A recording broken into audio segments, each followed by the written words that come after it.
Hello दोस्तों, रमज़ान यानी रोज़े के टाइम अक्सर लोगों को ये प्रॉब्लम आती है कि वैसे तो ये फास्टिंग है और आइडियली इसमें वेट लॉस होना चाहिए, लेकिन काफ़ी लोग का इसमें वेट बढ़ जाता है क्योंकि अक्सर फास्टिंग जब खत्म होती है तो ओवर ईटिंग हो जाती है, रात के टाइम ओवर ईटिंग हो जाती है, फूड के चॉइसेस गलत हो जाते हैं और लोगों का डायबिटीज़ का कंट्रोल और वजन का कंट्रोल इसमें बिगड़ जाता है। काफ़ी पेशेंट्स ऐसे मैंने देखे जो रमज़ान के बाद आते हैं और उनका वजन पहले के कंपेरिजन में 2-4 किलो और बढ़ा हुआ ही मिलता है, कम नहीं मिलता है।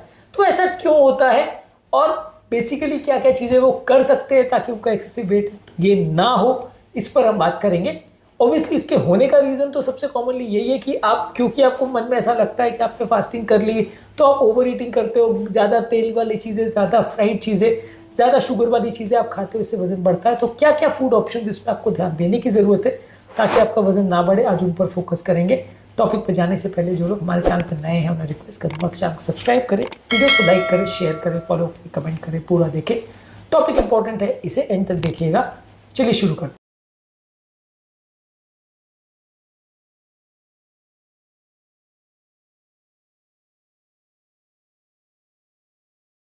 सबसे पहले प्री डॉन मील यानी सहरी या सुबह के टाइम आपको क्या खाना चाहिए ताकि आपका वजन ना बढ़े। इसमें स्लोली डाइजेस्टिंग फूड प्रोडक्ट्स यानी कॉम्प्लेक्स कार्बोहाइड्रेट जैसे ओट्स, होल व्हीट की चपाती या रोटी ले सकते हैं, ब्राउन राइस ले सकते हैं, मिलेट्स ले सकते हैं, क्विनोआ ले सकते हैं। ये सारी चीज़ें प्रोटीन भी देती है, धीरे धीरे करके डाइजेस्ट होती है, लंबे समय तक आपको भरा हुआ महसूस कराएगी, आपको ओवर ईटिंग करने नहीं देगी और आपका वजन बढ़ने नहीं देगी। ये धीरे धीरे करके एनर्जी रिलीज करते हैं तो आपको कई घंटे तक भूख नहीं लगेगी। इसके अलावा प्रोटीन ज़्यादा खाइए, जैसे अंडे, दही, दाल, छोले, ओट्स, ये नट्स, ये सारी चीज़ों को ज़्यादा खाइए। इसमें काफ़ी मात्रा में हेल्दी प्रोटीन रहता है और ये आपको काफ़ी भरा हुआ महसूस भी कराएंगे, बहुत ज़्यादा भूख भी नहीं लगेगी और बॉडी की प्रोटीन की कमी भी पूरी होगी, वजन भी बहुत ज़्यादा नहीं बढ़ेगा। इसके अलावा फाइबर ज़्यादा मात्रा में खाइए, फ्रूट जैसे एप्पल्स, बेरीज और केला, ये सबसे बेस्ट फ्रूट्स है। ओवरऑल कोशिश करिए कि एप्पल, अमरूद, संतरा, मौसम्बी, नाशपाती, कीवी, एवोकाडो, जो हेल्दी फ्रूट्स है जिसमें ग्लाइसेमिक इंडेक्स कम है, उनको ही ज़्यादा प्रेफर करिए। केले का भी मेरे को ज़्यादातर ऐसा लगता है कि उसमें भी कैलोरी सिग्निफिकेंट है तो बहुत ज़्यादा मत खाइएगा। इसके अलावा ज़्यादातर जो नॉन स्टार्ची वेजिटेबल्स है उनको ज़्यादा प्रेफर करिए। इसमें आलू, शकरकंद, मटर, मक्का, कद्दू, स्टार्च वाली जो सब्जियाँ हैं उनको कंपेरेटिवली अवॉइड करिए और जो हेल्दी फाइबर वाली सब्जियाँ उनको ज़्यादा खाइए। पानी ज़्यादा मात्रा में पीजिए, 2 से 3 गिलास पानी पीजिए, लेकिन चाय, कॉफ़ी, जूस उस टाइप पे मत लीजिए, पानी ही ज़्यादा पीजिए। ये आपके वजन को कंट्रोल करने में मदद करेगा। शुगर वाले सीरियल्स, वाइट ब्रेड और डीप फ्राई की भी आइटम्स को मॉर्निंग के टाइम अवॉइड करिए। शाम को जब आप अपना फास्ट ब्रेक कर रहे हैं यानी इफ्तार के टाइम पे, तब आप खजूर खा सकते हैं, लेकिन खजूर में बहुत ज़्यादा मात्रा में शुगर होता है, ज़्यादा उसको खाना अवॉइड करिए। अक्सर वो बहुत ज़्यादा खाया जाता है क्योंकि लोगों को ऐसा लगता है कि वो बहुत रिलीजियस है तो लोग उसको ज़्यादा खा लेते हैं, पर वो हेल्दी तो नहीं है। तो रिलीजन के हिसाब से आप थोड़ा खा लीजिए लेकिन बहुत ज़्यादा मत खाइए। पानी ज़्यादा लीजिए, पानी आपके ओवरऑल शुगर इंटेक को कम करेगा और जो शुगर जाएगा उसके स्पाइक नहीं होने देगा ताकि आपको बहुत ज़्यादा भूख नहीं लगेगी। क्योंकि जैसे आप फास्ट ब्रेक करते हैं इस टाइम मान लीजिए आपने बहुत ज़्यादा शुगर वाली मीठी चीज़ कुछ ज़्यादा खा ली, तो उसके बाद आपको इतनी ज़्यादा भूख लगेगी कि आप उस टाइम भी बहुत खा लोगे और रात को डिनर के टाइम फिर और ज़्यादा खा लोगे तो वजन बढ़ जाएगा। इसलिए इस पर थोड़ा ध्यान दीजिए और खजूर जब आप खा रहे हैं तो पानी एक्स्ट्रा ले लीजिए, तो आपका फास्ट भी ब्रेक हो जाएगा और आपको कंपेरेटिवली उतनी ज़्यादा बाद में भी भूख नहीं लगेगी, रिफ्लेक्स हाइपोग्लाइसीमिया नहीं होगा। इसके अलावा लाइट मील के साथ उसको फास्ट को ब्रेक करिए, कोई फ्रूट चाट जिसमें शुगर एक्स्ट्रा नहीं डला हुआ है, सूप है, ग्रिल चिकन है, फिश है, सैलड है, ये सारी चीज़ें लेके फास्ट ब्रेक करिए। बहुत ज़्यादा तली हुई चीज़ें, लोग समोसे, कचौरी या इस टाइप की चीज़ें खा के फास्ट ब्रेक करते हैं जो कि पूरी तरह गलत है। इसकी वजह से ही ज़्यादातर लोग का वजन बढ़ता है, उसको अवॉइड करिए। इसके अलावा जो खाने की मात्रा है उस पर विशेष ध्यान रखिए। ऐसा मत सोचिए कि क्योंकि आपने एक लंच मिस कर लिया और आपने ब्रेकफास्ट तो आपने ले लिया था मॉर्निंग में, लंच मिस किया वो आप शाम को ले रहे, तो आपको कितना भी खाने का लाइसेंस मिल गया, आपके खाने का पोर्शन पर विशेष ध्यान दीजिए। बहुत एक्सेसिव मात्रा में अगर आपने खाना खाया तो आपका फास्ट करने का पर्पज सर्व नहीं होगा और हेल्थ वो आपको उल्टा बिगाड़ ही देगा। इसके अलावा जो भी चीज़ों को आप यूज़ करें, हेल्दी कुकिंग मेथड्स के वाली चीज़ों को ही प्रयोग करिए। चीज़ों को बेक करके, ग्रिल करके, स्टीम करके, एयर फ्राई करके लीजिए, डीप फ्राई करी हुई चीज़ों को मत लीजिए। समोसे, पकौड़ी, कचौड़ी, रोल्स, शुगर वाले drinks, Rooh Afza, Cola, juices, ये सारी चीज़ें ओवर ईट होती है।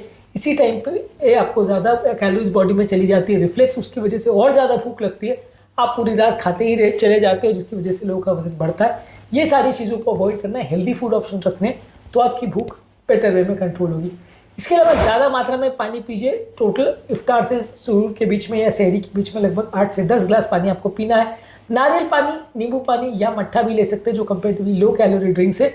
शुगर वाले ड्रिंक्स और चाय, कॉफ़ी को ज़्यादा अवॉइड करिए, ये आपको पानी को कम भी करेंगे भूख भी ज़्यादा बढ़ाएंगे और वजन भी ज़्यादा। कितनी मात्रा में खाना खा रहे हैं उस पर विशेष ध्यान दीजिए। छोटी मात्रा में छोटी प्लेट से खाना खाइए। खाना क्या से खा रहे हैं उस पर कोशिश करिए। साइकोलॉजिकल हंगर सबसे इंपॉर्टेंट चीज़ है, क्योंकि आपको मन में ऐसा लगता है कि आपने फास्ट किया, आपको कितना भी खाने का लाइसेंस मिल गया, इसलिए आप ओवर ईटिंग करते हैं। जो कि बेसिकली भूख नहीं होती, सिर्फ साइकोलॉजिकल हंगर होता है। इसको आपको कंट्रोल करना है। साइकोलॉजिकल हंगर को कंट्रोल करने के टिप्स पर ऑलरेडी हमने वीडियोस किए, इनको जरूर देख लीजिएगा। जब आपको ऐसा लगे कि आपका पेट लगभग 70-80% भर गया है तो उसको खाने को रोक दीजिए। एक जापानीज रूल है जिसमें उसके हिसाब से वो लोग ऐसा मानते हैं कि जब भी उनका पेट 80% भर जाता है तो खाना रोक देते हैं, तो वो हेल्दी उसको मानते हैं, जिससे कि उनका वजन बहुत ज़्यादा नहीं बढ़ता है। तो आप भी यही फॉलो करिए, जब आपका पेट 70-80% भर जाए तो खाना रोक दीजिए और फिर दोबारा भूख लगे तो ही खाइए, नहीं तो मत खाइए। इस दौरान इंटरमिटेंट फास्टिंग या ऐसा कुछ करना तो पॉसिबल नहीं है कि ऑलरेडी आपने सुबह फास्ट किया होता है। तो इस दौरान फिर आप कोशिश करिए कि उसी टाइम पर फास्टिंग करिए और रात के टाइम कंपेरेटिवली कम और हेल्दी चीज़ें ज़्यादा खाइए। रेगुलर एक्सरसाइज करिए। अपने खाना खाने के बाद 15 से 30 मिनट एक्सरसाइज करिए। स्ट्रेंथ ट्रेनिंग या मसल बिल्डिंग वर्कआउट भी कर सकते हैं। बहुत ओवर एग्रेसिव वर्कआउट मत करिए, लेकिन ठीक ठाक वर्कआउट करने से आपको फायदा मिलेगा। ओवर एग्जॉस्टिव वर्कआउट आप करेंगे तो बॉडी में बहुत ज़्यादा फटीग होगा, जिसकी वजह से रिबाउंड भूख ज़्यादा लगेगी, तो आप ओवर ईटिंग कर सकते हो। इसलिए कोशिश करिए कि बहुत ओवर एग्रेसिव एक्सरसाइज मत करिए। एक इंडियन बैलेंस्ड मील प्लान के हिसाब से एक ऑप्शन आपको बताऊं तो अगर आप ब्रेकफास्ट के टाइम आप ओट्स खा सकते हो, नट्स खा सकते हो, फ्रूट्स खा सकते हो, बॉइल्ड अंडे खा सकते हो, पराठा में पनीर या छाछ, इस टाइप की चीज़ें ले सकते हो, जो कि वजन बहुत ज़्यादा नहीं बढ़ाएगा और हेल्दी भी रहेगा। इफ्तार के टाइम खजूर है, पानी है ले सकते हैं, फ्रूट चाट ले सकते हैं, दाल का सूप ले सकते हैं, ग्रिल चिकन या फिश ले सकते हैं जो कि हेल्दी है। और रात के डिनर के टाइम ब्राउन राइस, दाल, सब्जी या खिचड़ी या दही, इस तरह की चीज़ें ले सकते हैं। ये थोड़ा सा हेल्दी डिनर ऑप्शन है जो कि आपका वजन बहुत ज़्यादा नहीं बढ़ाएगा, डायबिटीज़ के कंट्रोल को बहुत ज़्यादा नहीं बिगाड़ेगा और आपकी हेल्थ को रमज़ान के बाद बिगाड़ेगा नहीं। आज के टॉपिक में हमने बात करी कि क्या क्या चीज़ें आप कर सकते हो जिसकी वजह से रमज़ान के टाइम जो लोग का वजन बढ़ जाता है वो उसे कंट्रोल कर सकते हो, और क्या हेल्दी फूड ऑप्शंस होंगे और क्यों इन हेल्दी फूड ऑप्शंस को सिलेक्ट करना ज़्यादा ज़रूरी है। ये सारी चीज़ों पर हमने बात करी। उम्मीद करूँगा कि आज के टॉपिक में कुछ नई बातें जानने को मिली होगी।